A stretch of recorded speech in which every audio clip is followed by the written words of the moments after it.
விரைவில் வெளியாக உள்ள திகில் நகைச்சுவை படமான சுபம் மூலம் நடிகை சமந்தா தயாரிப்பாளராக மாறியுள்ளார்.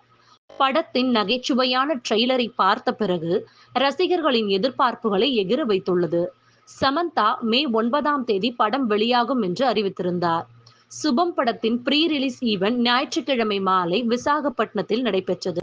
அந்நிகழ்ச்சியில் உரையாற்றிய சமந்தா, புதிய மற்றும் அற்புதமான கதைகளை சொல்வதில் ஆர்வமுள்ள திரைப்பட இயக்குனர்களுக்கு ஒரு நல்ல பிளாட்ஃபார்மாக தனது ட்ராலாலா புரொடக்ஷன்ஸ் இருக்கும் என்று தெரிவித்தார். சுபம் படத்தில் ஹர்ஷித் மல்கிரெட்டி, ஷாலினி கொண்டேபுடி, ஸ்ரேயா குந்தம், ஸ்ரவணி, சரண் பெரி மற்றும் கவி ரெட்டி ஸ்ரீனிவாஸ் ஆகியோர் முக்கிய வேடங்களில் நடித்துள்ளனர். இந்த படத்தில் சமந்தா ஒரு முக்கிய கதாபாத்திரத்தில் நடிக்கிறார். ஷோர் போலீஸ் மற்றும் விவேக் சாகர் படத்திற்கு இசையமைத்துள்ளனர்.